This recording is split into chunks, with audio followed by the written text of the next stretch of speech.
all Americans decent coverage. There's a Congresswoman out of Florida who believes that its passage could come at a serious cost for one specific group of Americans. The following comment drew her a lot of attention. Listen here. Democrats released a health care bill which essentially said to America's seniors, drop dead.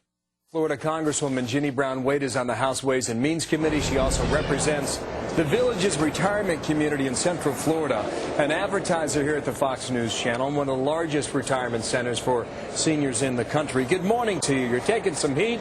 Your critics saying you're reckless. What did you mean by that? Drop dead. Good morning. Well, when you cut the Medicare Advantage program by billions of dollars, a total of $170 billion, just $158 billion of that for the fee for service, which so many lower income and minority seniors participate in. You take that away from them, they're going to be spending an average of about $3,000 more for their health care, for Medicare, than what they do under the Medicare Advantage plan. But it gets worse. There are also cuts to nursing homes, cuts to therapy in the Medicare program. So when you add all of these up, it's over $535 billion cut to the Medicare program. I mean, when you need therapy, when you need to be in a hospital, there are cuts to hospitals also from Part A. And when you add all of these things up, it is not a good health care plan. Your argument boils down to this. It's going to be more expensive rather than less expensive. It's going to target seniors. They're paying more out of the wallet as opposed to less. You are absolutely right. Not only will they be paying more in income tax, possibly, but for their own health care, they're going to be paying much more. Well, your critics are saying that if you really cared about controlling health care costs, you'd shore up Medicare instead of defending the waste and threaten its future. You say to that, what? Absolutely. That was my argument from day one.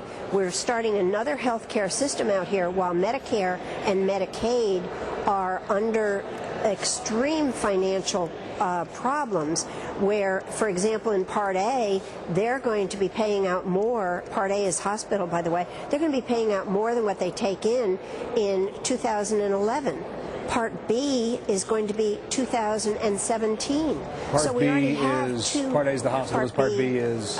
Part B, doctors and lab, radiation, okay, so etc. I got your point. Let me cut through it here in the minute we have left. Do you believe Democrats are ready to bring a bill to the floor and vote on it, as was reported with Rahm Emanuel and NPR earlier today? Well, when I talk to my colleagues on the other side of the aisle, they're saying that they hope and pray that a bill is not rushed through, because when they go home in August and have to face angry crowds, they realize that this is not what America wants. Well, I guess more to my point is this. Do they have the votes to pass it? Are the moderate Democrats ready to get on board? We heard earlier this week that Nancy Pelosi had the votes. Then it was not continued. The bill was not continued in markup in the Committee on Energy and Commerce. So people are saying, does she or doesn't she? I guess time will tell. Yeah, time will tell. Apparently on the Senate, with regard to time, they put it off into the fall after the August recess, and it would be one heck of a vote if it happens before August on the House side. We will watch it from here. Ginny Brown-Waite's a Republican out of Florida. Thank you for your time today. Thank you very much. You got it. Here's Megan.